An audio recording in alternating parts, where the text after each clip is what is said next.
Okay okay.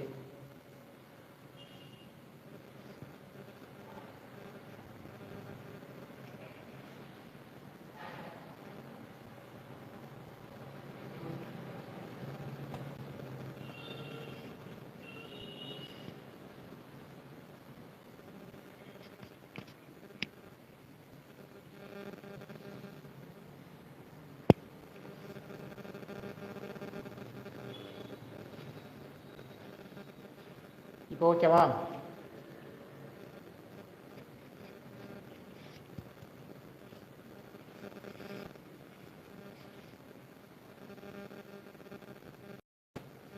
இப்போ ஓகேவா?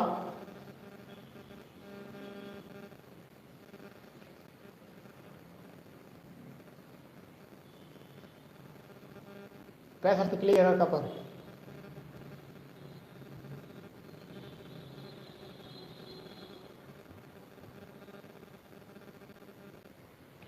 Okay, voice கிளியரா இருக்கான்னு பாரு.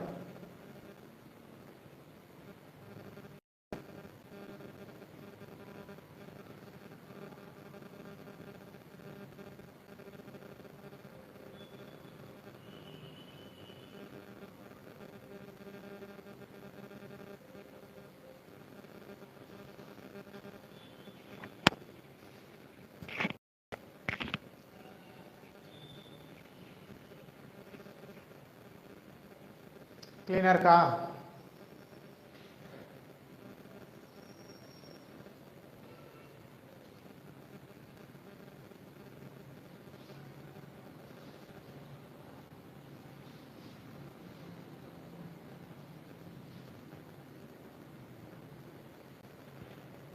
Okay okay.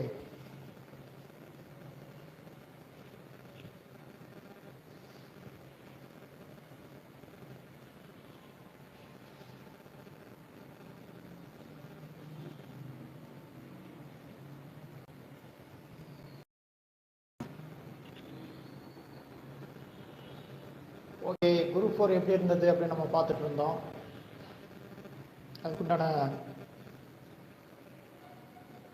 எக்ஸ்பிளனேஷன்லாம் பார்த்துட்டு இருந்தோம்.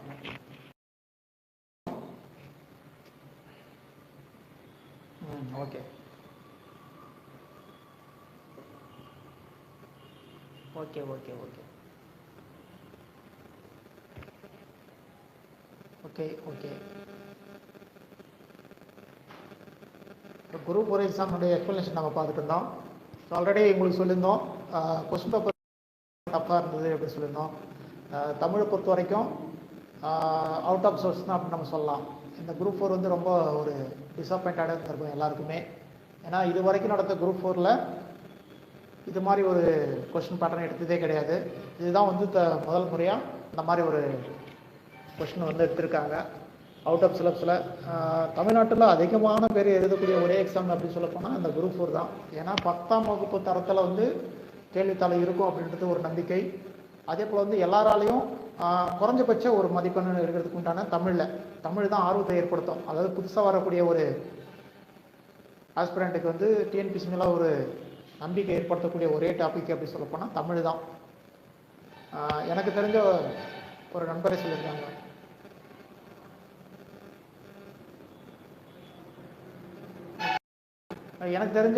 சொல்லியிருக்காங்க, நான் வந்து முதல்ல படிக்க வந்ததே பார்த்தோன்னா டிஎன்பிசியுடைய கொஸ்டினை பார்த்துட்டு ஒரு கொஸ்டினை பார்த்துட்டு அதனால எனக்கு படிக்க முடியும் அப்படின்றதுக்காக தான் வந்த இடத்துல மதிய உணவு திட்டத்தை கொண்டு வந்தாங்க அப்படின்னு சொல்லிட்டு அந்த கொஸ்டின் வந்து என்னை படிக்க முடியாத நான் முதல்ல டிஎன்பிசியில் வர. ஸோ அந்த கொஸ்டின் படிச்சுட்டு அதுக்கப்புறம் என்னாலையும் எக்ஸாம் முடியும் அப்படின்னு ஒரு நம்பிக்கையில் படிக்க ஆரம்பித்தாங்க. ஸோ இப்போ அவங்க வந்து இன்ஸ்பெக்டராக இருக்காங்க, சப் இன்ஸ்பெக்டராக.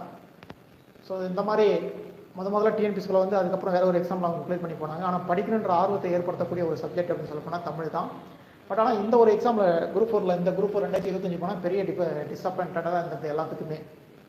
ஸோ நானும் எக்ஸாம் எழுதியிருந்தேன். ஸோ அதில் பார்த்தீங்கன்னா கிட்டத்தட்ட தமிழுக்கு மட்டுமே எனக்கு ஒரு 1.25 மணி நேரம் எடுத்துக்கிட்டேன். நான் 100 கொஸ்டினுக்கு வந்து நான் எப்பவுமே வந்து 50 நிமிஷம் இல்லை 45 நிமிஷம் அதுக்குள்ளே எனக்கு போதுமானது. அந்த 100 கொஸ்டின் அட்டன் பண்ணி முடிச்சிருவோம். ஸோ மேக்ஸ் வந்து நமக்கு டைம் வேணுன்றதுக்காக நான் ஸ்பீடாக முடிப்பேன் எப்பயுமே. ஸோ ஆனால் இந்த எக்ஸாமில் பொறுத்த வரைக்கும் எனக்கு டைம் அவ்வளோ ஆனது. ஸோ அப்பயே நம்ம தெரிஞ்சுக்கிட்டோம் கொஸ்டின் பேப்பர் வந்து ரொம்ப கடினமாக இருக்குது, மாணவர்கள் மத்தியில் வந்து பெரிய ஒரு சலசலப்பை ஏற்படுத்தும், குழப்ப நிலையை ஏற்படுத்தும் அப்படின்றது எல்லாமே நான் புரிஞ்சுக்கிட்டேன். ஸோ நீங்களும் இருந்திருப்பீங்க. இப்போ இது சம்மந்தப்பட்டது நம்ம ஆல்ரெடி உங்களுக்கு வீடியோவில் சொல்லியிருப்போம். அதாவது நம்ம பேச்சில் படிக்கிற மாணவர்களுக்கு சொல்லி கொடுத்துருப்போம்.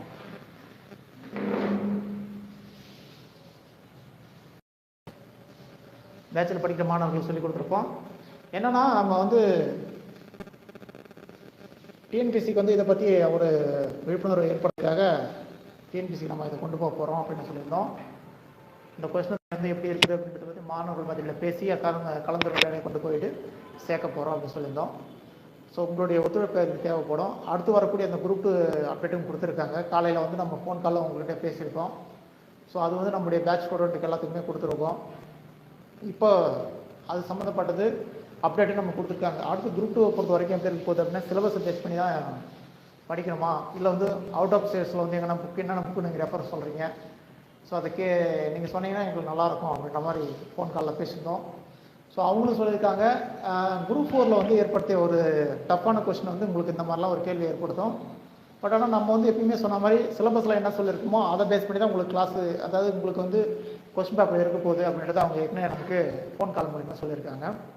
அப்போ அந்த சோர்ஸ் எங்கே கிடைக்கும், ஸ்கூல் புக்கில் படிக்கணுமா இல்லை அவுட் ஆஃப் சிலபஸ் படிக்கணுமா அப்படின்னு அவங்களுக்கு கேட்டிருக்கோம். ஸோ அவங்க என்ன சொல்லியிருக்காங்க அப்படின்னா, நாளைக்கு வந்து நோட்டிஃபிகேஷன் குரூப் 2 உண்டானது வரப்போகுது. ஸோ அதில் எல்லா டீட்டெயிலும் நீங்கள் கேட்கறதுக்கு எல்லாத்துமே டீட்டெயில் கொடுத்துருப்போம். எந்த சோர்ஸில் நீங்கள் படிக்கணுன்றது நாங்கள் சொல்லிடுறோம் அப்படின்னு சொல்லியிருக்காங்க. ஸோ அதனால் அடுத்து குரூப் 2 வந்து நீங்கள் பயப்படாமல் படிக்கலாம்.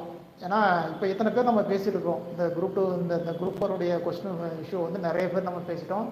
இப்போ நிறைய அகாடமியில் பார்த்தீங்கன்னா நம்மள மாதிரியே அவங்களும் என்ன பண்ணியிருக்காங்க, இதை வந்து டிஎன்பிசி கவனத்துக்கு கொண்டு போகணும், மாணவர்களுடைய திறனை வந்து ரொம்ப பாதிக்கிற மாதிரி இருக்குது இது வந்து அப்படின்னு சொல்லி நிறைய பேர் பேசியிருக்காங்க. நம்மளும் பார்த்துருப்போம், நீங்களும் பார்த்துருக்கீங்க.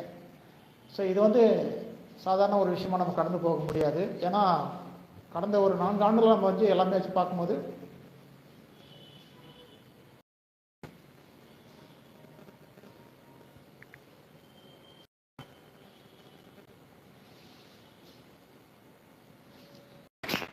கடந்த ஒரு 4 ஆண்டில் 5 ஆண்டில் பார்க்கும்போது டிஎன்பிசி போர்டுடைய தன்மை எப்படி இருக்குது அப்படின்னு நம்ம சும்மா ஒரு அறிக்கையை நம்ம பார்க்கணும் அப்படின்னு சொன்னால், மாணவர்களுடைய மத்தியில் வந்து ஒரு சலசலப்பை ஏற்படுத்துகிற மாதிரி தான் இருக்குது.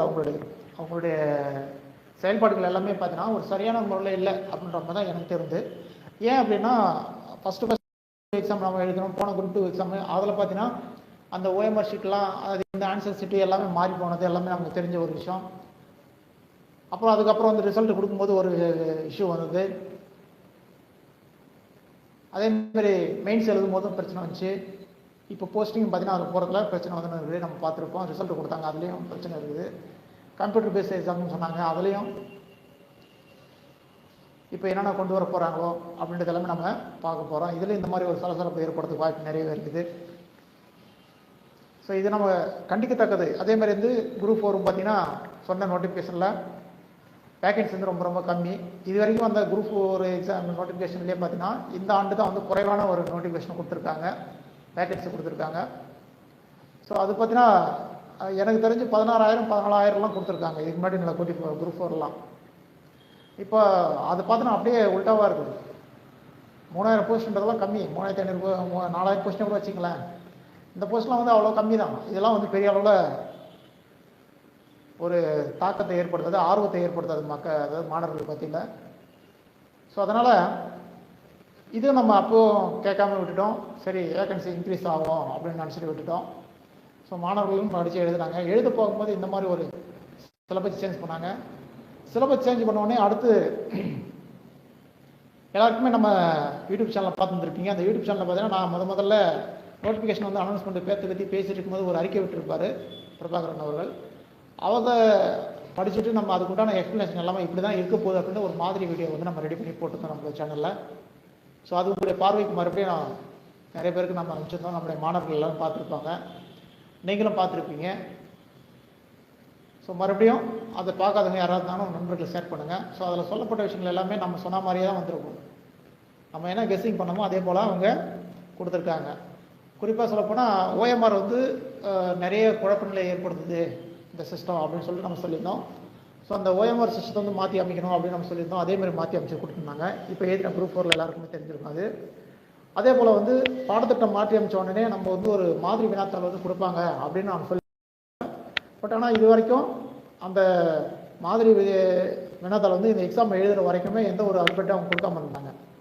அப்போ ஒரு எக்ஸாமுக்கு பாடத்திட்டம் மாற்றி அமைக்கிறோம் அப்படின்னு சொல்லப்போனால் மற்ற போர்டு எக்ஸாம்பிள் சொல்லப்போனால் டிஎன்யூஎஸ்ஆர்பாக இருக்கட்டும், ஃபாரஸ்ட் டிபார்ட்மெண்ட்டு, ஸோ எந்த ஒரு டிபார்ட்மெண்ட்டாக இருந்தாலும் சொல்ல அந்த டிபார்ட்மெண்ட்டில் வந்து எக்ஸாம் வைக்க போகிறாங்க அப்படின்னா ஒரு பாடத்திட்டம் அமைக்கிறாங்க அப்படின்னா மாற்றி அமைக்கும் போது அதுக்கு உண்டான வினாத்தாலும் நாங்கள் இப்படி தான் கேட்க போகிறோம் அப்படின்னு சொல்லணும்.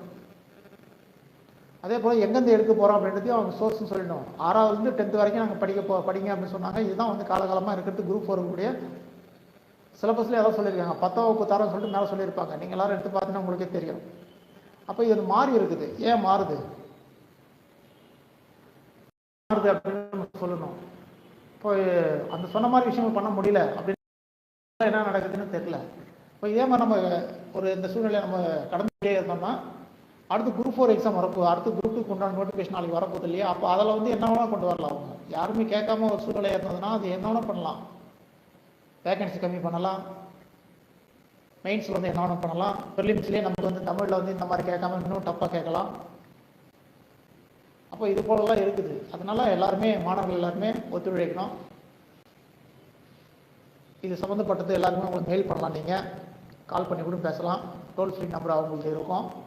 போர்டுக்கே டைரெக்டாக ஃபோன் பண்ணி நீங்கள் பேசலாம். ஸோ அதுக்கு எல்லா ஆப்ஷனுமே நமக்கு இருக்குது. அதுக்கு தகுந்த பதில் சொல்லுவாங்க அவங்க. இப்போ நானுமே காலையில் பேசியிருக்கேன். இந்த மாதிரி சனிக்கிழமை நடந்த எக்ஸாம்பிள் இந்த மாதிரி இருக்குதுன்னு பேசியிருப்போம். ஸோ நான் டைரெக்டாக குரூப் 2 எப்படி இருக்கும் அப்படின்றத பற்றி கேட்டுட்டேன். நடந்ததாக இருக்கட்டும், குரூப் 2க்கு என்ன சொல்ல வராங்க அப்படின்னு நான் டைரெக்டாக கேட்டேன். ஸோ அவங்க என்ன சொல்கிறாங்க, சார் குரூப் 4 இஷ்யூ வந்து நீங்கள் பேசுறதுக்கு விட்டுட்டு நீங்கள் இதை பேசுகிறீங்கன்னு புரியுது எனக்கு. இப்போ குரூப் 4ல் வந்து நாங்கள் டஃப்பாக கொஸ்டின் கேட்டிருக்கோன்றதுனால எல்லாருமே வந்து இந்த மாதிரி ஒரு கேள்வி வந்து வைக்கிறாங்க.